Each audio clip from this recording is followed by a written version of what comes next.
Mate, this is an honor and privilege. Thank you so much for giving me a bit of your time. Thank you so much for having me. This is Yeah. the first podcast I've actually ever been on, Oh so shit, really? appreciate it. Yeah. Probably not the greatest one to come on first because I talk too much shit and No, swear like a sailor. I love it. I love it. Oh man, so I mean, welcome to this thing that is a conversation via the internet, I guess. You know, Thank you. Thank you. how'd you get onto this fitness thing?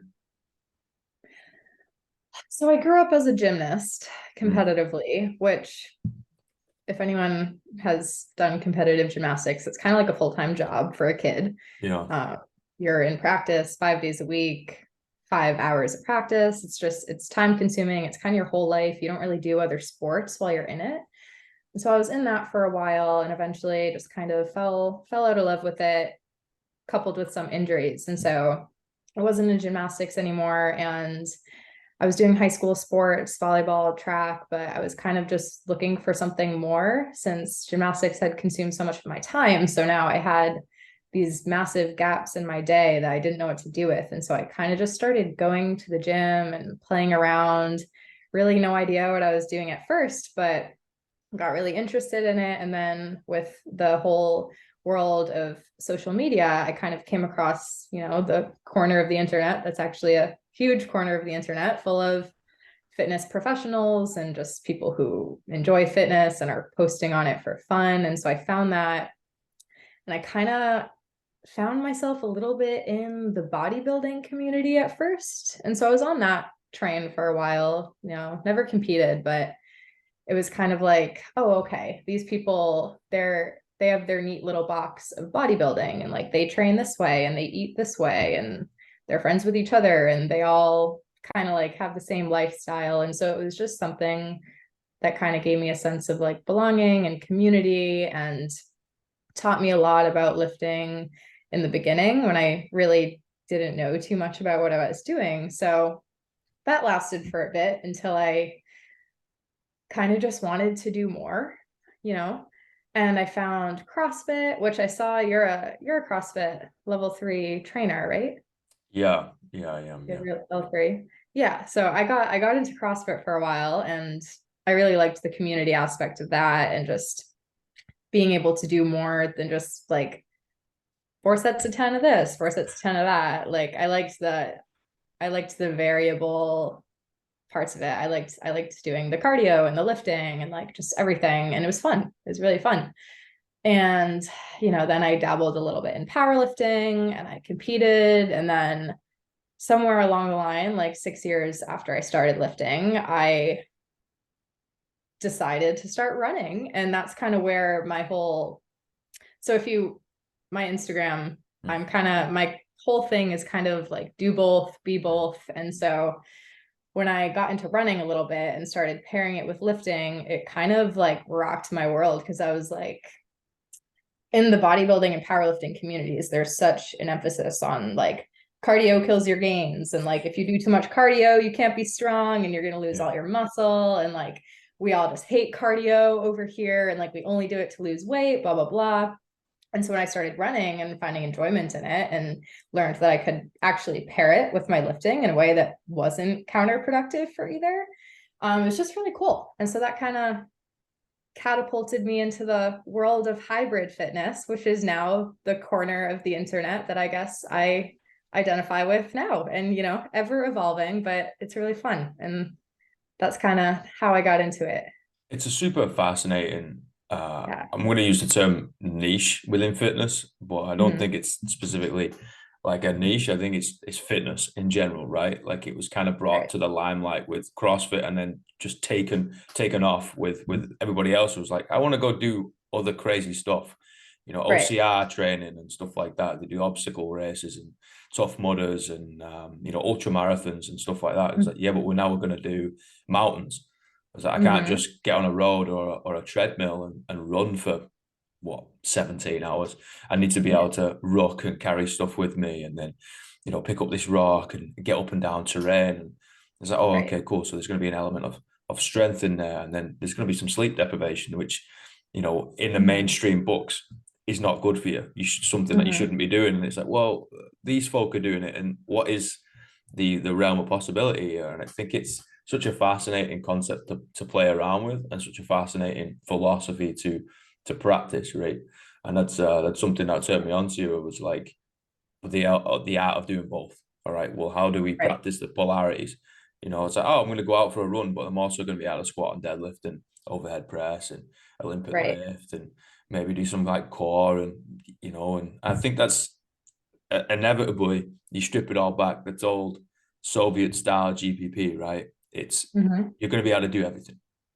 Like Exactly. Yeah. That it's I the think base that's of the what pyramid. initially, yeah, that's what attracted me to CrossFit. And then, just further down the road, like discovering ultra marathoners and these ultra endurance athletes who are doing these 100, 200, 500-mile races. And Yeah, they're like, yeah, crazy. there's so much to explore when it comes to all of that. There's so much beyond just bodybuilding and powerlifting, although I love those things and they're fun and they served their purpose for me for sure in my journey. I'm just so happy that I discovered that there's more to fitness. There's just so much more.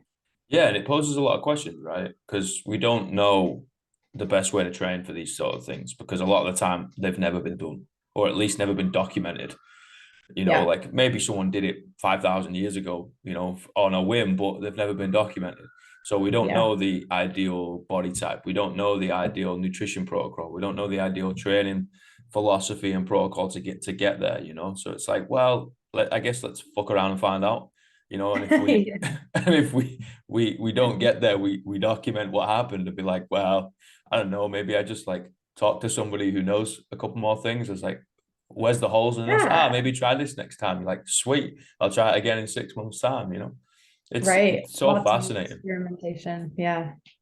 I think uh I think I got turned on to a video. Maybe this must have been like 15 years ago, right? And Mm. it was someone doing a marathon.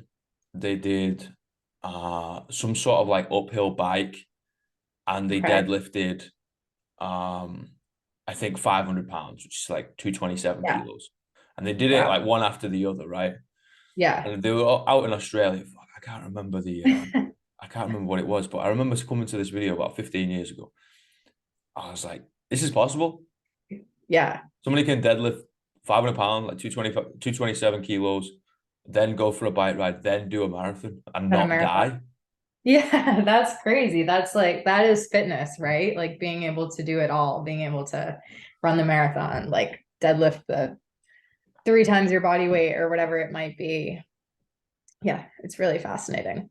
So what? That reminds me of like when I first got into running, Yeah, and I was so fascinated by the fact that I was running and I was increasing my mileage every week, and I was going on these like 7, 9, 10 mile runs, which was the longest I had done up until that point.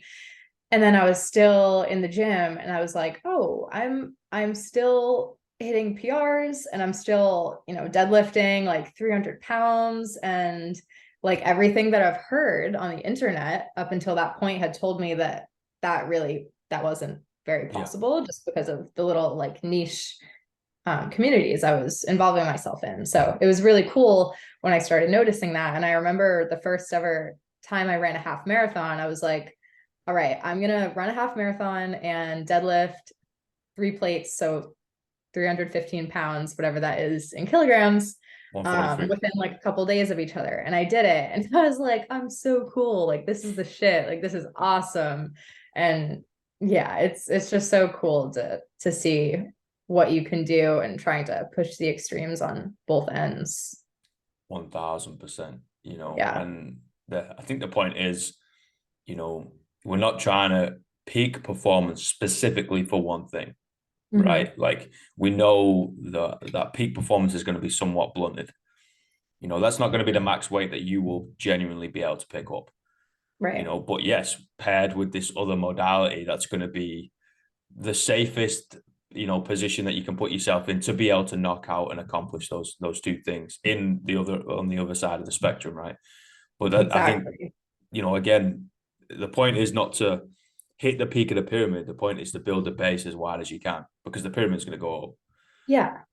right? And Right. it's like, well, Yeah, the you've majority of us, yeah. Like obviously I'll get people in my DMs on Instagram kind of like opposing my argument of Yeah, being able to do both with the example of like, well, the best marathoner in the world isn't trying to max out his deadlift, or like the top powerlifter in the world isn't trying to run a marathon. And it's like, yes, because these are the yeah, top of the top in what they're doing. And that's where specializing becomes super important. And obviously, if you're trying to break a record for the marathon or for a deadlift, like, yeah, you're probably not going to be trying to, you're not going to do both. Like never going to be the best at both. But for the vast majority of us, we can try to push both, for sure. We can dabble we're in the not gray. specialized. You know, Totally. we don't have to be black and white. We really can dabble in this gray. And let's Yeah. be honest, most folk out there want to dabble in the gray. They want to be able to get up and move around, right? And they also want to be able to run and pick things up and swim and throw something above their head and like genuinely be able to get out of bed without the back like breaking, Yeah. you know? Like that's Mhm. what the average folk wants to be able to do. It's like, all right, Yeah. sound like here's a kettlebell, here's a dumbbell, here's a barbell, here's a bike. Yeah. Now here's like the elements, you know, it's like, oh, but it's raining outside. Fucking get out there, Yeah. mate. Yeah. You know, Yeah. face it, you know, develop a little bit of mental resilience as well, you know. The For sure. 11th component of fitness, let's be honest, is Yeah. that mental toughness. Like how much have you got up here in the top 2 inches? Yeah. It's huge. That's a huge component. For sure. So what event or what goals, I should say, are you trying to knock out Yeah. Right. simultaneously? What was that last part? Simultaneously. Oh, okay. So right now, most of my focus is on the races I'm training for. Mhm. I have one, I have two races within the next month. They're both 25K trail races. I think Wow. the first one's about closer to 17 miles. The second one's around 15, and they're both up in the mountains of Vermont. And so Wow. they're going to be mountainy. They're going to be, yeah, lots of elevation. And so my training recently has mostly been just preparing for those races, but I've still been in the gym lifting. Obviously, my lifting supports my running wildly. And I'm kind of in like an in-between space in the gym where I don't have any powerlifting meets I'm prepping for. I don't really have any concrete number goals right now. It's kind of just like a maintenance phase for me, but I'm definitely have my eyes on maybe competing in something powerlifting related in the upcoming 6 months or year, because I do have a little itch to get back to it. Mm. The But dark yeah. side of fitness, right? Yep, exactly. You get to do one rep, you sit down, you have some Haribos, you get some caffeine Yeah, in the system. yeah, that's totally the powerlifter stereotype. The gummy bears. Yeah, man, 100%. 1 rep, 10 minutes rest. Yeah. Still remember doing working out in the old school like Olympic weightlifting gyms where there'd be no mirrors, no windows. You Mhm. know, there's 3 platforms per side, but you couldn't have them kind of one in front of the other because the walls were so fucking close together. So you'd have to be jagged like a zip. Oh, wow. Literally, there'd be chairs everywhere. People are like dying, hyperventilating because they've just done one rep on a back squat. Oh, yeah, that's why you got to do both. Yeah, and that was it. That was kind of our thing, you know. Friday Yeah. nights, it used to take us about 3.5 hours to get through the thing because everybody was Oh my unfit as piss. God. But Hmm. Yeah, that's very powerlifter-esque. yeah, and then you've got the other side, right? Like, you know, let's take a CrossFit gym, for example, because you usually get a lot of folk from everywhere, right? And you get the Right. ones that have been biased towards the cardiovascular fitness and the Hmm. running, the swimming, the biking, or whatever. Or Hmm. even all three, let's be honest, the triathletes, they are Yeah. crazy, you know, and they Crazy. come in and they want to do everything as an emo. Yeah. I was like, guys, you're not going to be going like maximal load if you're picking it up Yeah. with 30 seconds rest. They're like, yeah, but let me go again, coach. You're like, fuck. You know, it's like pulling them back. It's pushing the powerlifters Mhm. forwards. It's kind of this weird like puppet master Yeah, thing. You know, it's trying to get everybody a little dose of all this fitness. totally, totally. Do you find a lot of endurance athletes that are newer to CrossFit, do you find they have a hard time really having like true 1 rep maxes on things? I feel like that kind of a common thing where people newer lifters in general. Yeah, for sure. You know, you get the comment of, oh, but it feels heavy. Yeah. Yeah, no shit, Sherlock. You Right. know, we're going for a heavy load. You know, Right. it's like, oh no, that was real heavy. I can't go anymore. I was like, you're talking to me. Of course you can go more. You Right. know, like everything's fine. But then you get on the other side of the spectrum. You know, like the powerlifters, oh, I'm dying. This is really hard. I was like, again, you're talking to me, dude. Like you're Mm. you're not pushing that hard. You're not going that far. You know, like let's take some intensity off. Let's go for a long period of time. You know, for Yeah. the other athletes, for the runners and stuff. Okay, let's bring some intensity up. Let's go for a shorter period of time. You Yeah. know, it's just dousing people with something that they're unfamiliar with. And I can empathize with that 100%. You know, like if we've been, you know, for example, like my quote unquote Metcons at the moment is 2 times a week pulling a sled for 30 minutes. Just load that Mm-hmm. puppy up and just Mm-hmm. go for a bit of a wander with it backwards. Right. Love it. Then if you shove me into a 5 minute douse yourself in lactate and go, you know, I'm Yeah. gonna feel like I'm dying just Yeah. because you're not adapted to that, right? And that's fine. Like Totally. we can all empathize with that. You know, it's not something that you know, we're putting ourselves through on a regular basis. That's all right. Mm-hmm. I think it all comes down to the brief, Mm. you know, and then knowing the people in front of you, right? Like, you know, if I know somebody, like we had a member recently who's just done a marathon in the mountains in Banff in Canada, Cool. Cool stuff. right? But if he's Yeah. gonna do, he was going up to it, he did a 22 mile last run before he ends up going over, right? I'm like, I'm Right. not gonna then shove a heavy back squat on you. Yeah. Right. You know, you've Right. just done 22 miles, mate. Like, Totally. let's calm Totally. down. You Yeah. know, so you got to learn your members. But to For go with your sure. point, yeah, I do find it difficult, and they find it Right. difficult too, Yeah. It's hard. It's hard to get accustomed to. Yeah. for sure. You know, you tell me to go out and run 20 miles, I think you're out of your mind. I'll probably get it done. You know, just because Right. I'm nuts and I'll die for that 20 miles for that challenge. But you know, it's going to be a lot longer. You're going to feel like shit. Same. Right. Someone comes in, you want to max out your snatch and your clean and jerk, they're going to feel like shit. Right. Like it's the art of specificity, right? Like sometimes you got to hone in, you got to niche in. Like for the next month, you got a 15 and Right. a 17 miler in the trails. Yeah, man. Yeah. Like the volume that you do within the four walls of a gym is going to have to decrease. That's what's going to happen, right? It's that age old chart that, to be honest, attracted me to CrossFit, of like the volume of CrossFit and the volume of a specific sport, right? And on the Right. on season, volume of CrossFit is right down. And then Mm-hmm. on the off season, the volume of CrossFit is right up. And it's basically just two lines that just kind of over intersect each other. And I'm Yeah. like, yeah, this is what the way it's supposed to be, you know, I'm rather huge than on like that. Yeah. I gotta PR all the time and then go like run my 30-yard dash. And you're like, oh, so you think you're a cyborg? Right? Like it's not about doing everything we possibly can at once. Like No.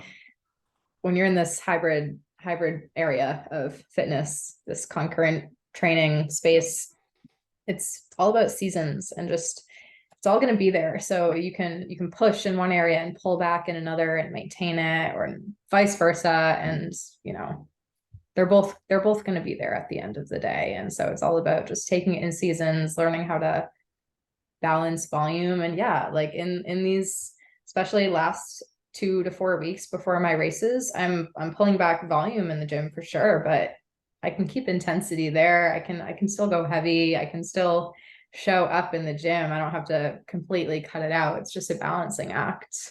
Yeah. I can't go in and do GVT. I'm not going to go to the gym. I was like, are you crazy?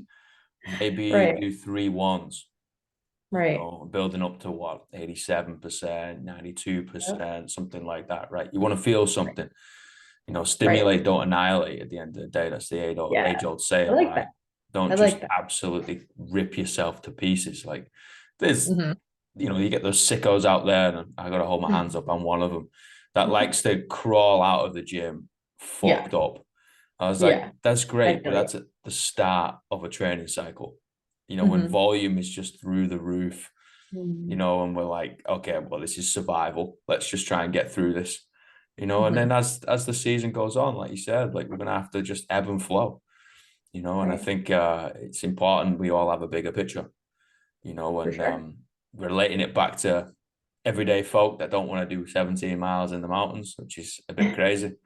The bigger picture is life, right? Is Yeah. picking up your kid, your grandkid, is being more productive at work, in your cubicle and a corporate scene, or whether Right. you're a binman or whatever the fuck it is, right? It's just no. Like the gym should aid you, running should Right. aid you, the yoga should aid you, whatever you do for fitness should give you something, not take it away, right? We're not pro athletes.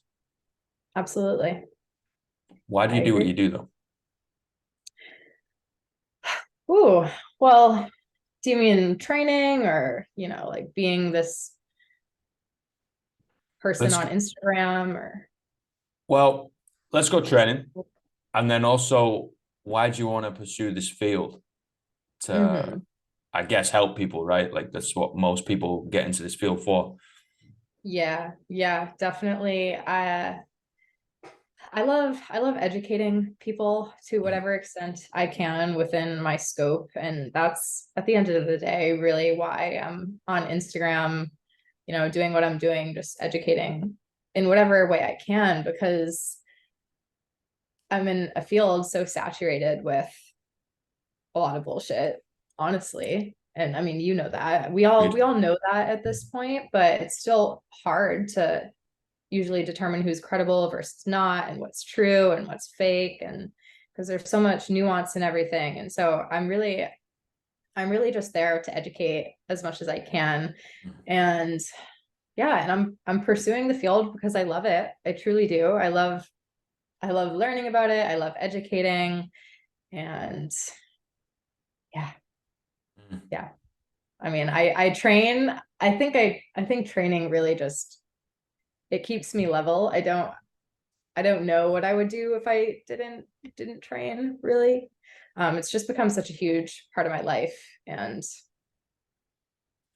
I like exploring new modalities at this point. Like I only got into running a couple of years ago, and now I kind of have my eye on the ultra marathon world and like endurance stuff, and so I'm excited to kind of inch my way towards that space more. And I'm only 21, and so there are worlds of new fitness modalities for me to discover and play with and compete in and all of that. And yeah, I enjoy it, and it's just my thing. I always think of fitness as a key, Yeah. right? And we don't really know where the door is. But Mhm. after time and time again of placing yourself in that adversity of feeling a little bit of, physical discomfort, shall we Yeah. say, you end up finding said door and you end up unlocking it and you end up figuring out and finding so many more layers to yourself, right? It's kind of like a transformative thing. It's a meditation. Some people Yeah. like to do it sat down saying other Mhm. people like to do it with psychedelics. We're just the Mhm. crazy motherfuckers that like to pick things that are heavy up or run around or Mhm. kind of like smash yourself in the face with fitness and be like, Yeah. well, who am I? It's Yeah. this interaction with yourself and the world around. That's the way I look at this fitness thing, and I can see it in people's eyes when they come into the gym. They're going through that journey as well. In that 60 minutes, in that run, in that event, in that lift, they're going through that Mhm. journey. They're figuring out what they're capable of, figuring out who they are. Yeah, there's so much to learn about yourself when you're doing hard things just for the sake of doing hard things. And I always love to tell people that you learn so much of yourself in the process of chasing a big goal, because, like when I set a goal to do this 25K trail race, that's a promise to myself. And I have to know what I need to do to get from point A, being unfit, and point B, wanting to successfully run this race. And so there are steps, there are things I have to do, there are commitments I have to make that are going to be hard and boring and painful and uncomfortable all along the way. And just keeping my promise to myself and showing up, especially on those days where it's hard and boring and uncomfortable. Yeah, it teaches you learn so much about yourself in that whole process. And I think that's just a really beautiful part of fitness in whatever way you choose to pursue it, because that can apply to training for a powerlifting meet too, or, prepping for bodybuilding competitions, which I would never ever want to do in a million years, but I can appreciate the process and the difficulty and the lessons that those competitors must learn about themselves in the process. Because really, like, whatever modality of fitness you choose to pursue, when you're setting a big goal that you aren't capable of doing, and you're saying, I trust myself to do what it takes to get here, that type of, and then doing it and following through on your commitments to yourself, that type of self-trust and lessons that you learn about yourself throughout that process are just like irreplicable, and they're priceless. For sure. And let's be honest, like, it's the same as committing to go to the gym or do some fitness 3 times a week, 2 times a week. Yeah. You made a commitment to get up 15 minutes earlier and walk around your block, and then get back home and you start your day, right? But it's the consistency of doing so. It's not going to happen in 1 to 2 weeks, right? Hey, I speak to people all the time, 3 times a week, man. Yeah. It's not hard is relative. What's hard for me is going to be incredibly easy for someone else, and what's incredibly easy for me is hard for someone else. It's like there's this sliding scale, and it's different for all of us. And so whatever hard is for you, then committing to that process to get there is gonna gift you those lessons about yourself. Hard is relative. I like that a lot. Chief, I got 3 questions. All right. What's the greatest piece of life advice you've ever received? That's really hard. Greatest piece of life advice I've ever received. I don't know if I have one. Sorry. I really don't know. I just think have you got a mantra that you live by? Or? I feel like I have different ones for different situations. And to that, I would say I probably have different pieces of advice for different situations that I'd call the best. I don't know. Mantras are interesting. I feel like when I'm training and it's difficult, I often just repeat, like, let hard be hard. Like, let it be hard. Like, lean into the hard, because it's where you grow. That would be a good life. That's a good life mantra too, I think. Let hard be hard. But no, I wouldn't say that's the best piece of advice I've received. That really wasn't a piece of advice I've ever received either. I just kind of say that to myself. Well, you gave it to yourself. That still counts. Yeah, maybe just, I don't know. I'll have to think on that one. That's okay. Let's do the other questions. I like let hard be hard. Let hard be hard. That's a good one. Yeah. What's the worst piece of life advice you ever received? Worst piece of life advice. I feel like anything related to, like, revenge, maybe. I don't know. I feel like, any advice on any situation that's kind of insinuating that we should seek out revenge, maybe. I don't like that concept.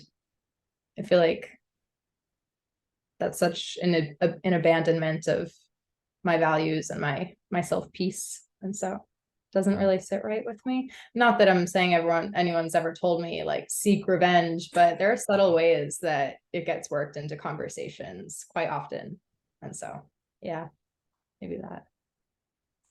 How do you maintain your peace?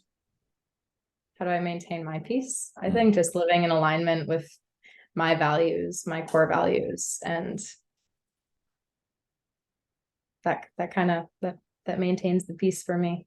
Yeah. I like that a lot. Yeah. All right, last question. What are the 3 words you tell your younger self? 3 words, what? You would tell your younger self. 3 words. You can make a sentence. It can be 3 individual words. Probably always trust yourself. Ooh, Yeah. why? I think we're, throughout our early lives where so many of our beliefs are just kind of cemented into us from other people, and it's more of conditioning and not really thinking for ourselves and um, trusting ourselves, like in school, and like if your family's part of organized religion, and just all of these ways which we get all these little bits and pieces of knowledge and ideas and belief systems from other people, and they're not really our own. And I think it's awesome as we get older and literally our brains develop and we get to kind of question everything and be like, do I really believe that, or did I just hear that because someone else believes it? And I just feel like always trust yourself. Always trust yourself about what to believe, what to think, how to act, kind of like what my next steps are, because that's another area where everyone's always telling you what to do. Like this is the path you take to become happy and successful. And it's so not universal. And so just like trusting myself has been huge, and learning how to quiet all the outside noise and like be in tune with myself and ask myself like what feels right, like what's the right next step, and kind of just trusting that, and trusting that things will unfold in a way that is good if I just choose to trust myself and live in alignment with what I know I value. Mm. It's like how much of your life is following and how much is finding. Yeah, totally. You got to find what's right for you at the end of the day. Yeah. Following somebody else's path is just going to lead you to their destination. Mm-hmm. Like It's the tricky part about social media too. it is indeed. Yeah, there's a lot of noise, and it's really easy to be influenced and copy. And so yeah, I think it's crucial to kind of like take a step back, separate myself from all of it, and just be in tune with like what's my message? What do I want to create? What do I want to be putting out here? Like what feels right for me? That's why I think everyone should spend some time alone. Yeah. Time alone with nature, no technology. Maybe Mm-hmm. a pen and a pencil and a notebook Yeah. or something, or some coloring or painting or something like that, something creative. But it's you and you. The only person you got to talk to is yourself, and you Absolutely. inevitably going to go a little loopy. It depends how depends how long you spend on your own, right? Um, Totally. but I usually try and go off for like a week or two, and you definitely go a little insane, but you end up, A week or two. That's impressive. yeah, you discard a lot of noise, Yeah. and you disconnect from the world to reconnect with yourself. And I think it's necessary, and it's one of the reasons why this thing's called the Nomadic Podcast, right? Like we're all Right. just trying to navigate through this thing called life, Oh, but a lot of us we're just getting shouted at all the time, and we're trying to figure out what the noise is that's saying. It's like the only thing that we need to listen to is that inner circle around us. Yeah, okay, great. But yeah. number one's got to be, how do you feel? What do you think? Who are you? And if you've Yeah. not got answers to those three questions, then we probably don't need to listen to anything else. Right. Find those 3 questions out, and then start opening up the mind to other things. I like it. But hey, that's just the thought process of a blonde guy from the north. I like that.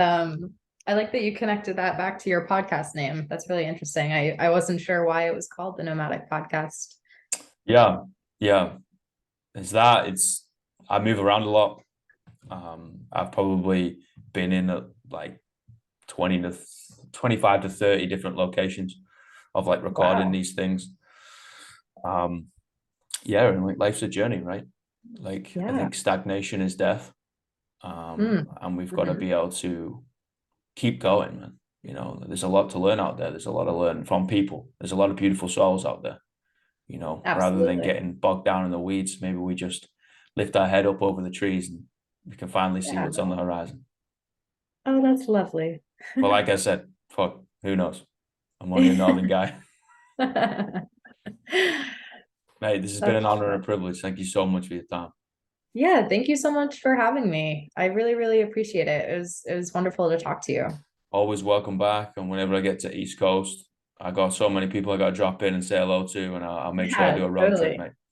We're We'll not stay doing a connected for we're sure. not doing a run in the mountains, but we'll do some lifting. All right. I think I could convince you otherwise, though. Maybe I'll run around the block or something for the ice cream van, but sounds good. All right, mate. Well, thank you so much. You have a good day. Thank you so much. Thank you. You as well. All right, mate. Take it easy. You too. Bye, everybody.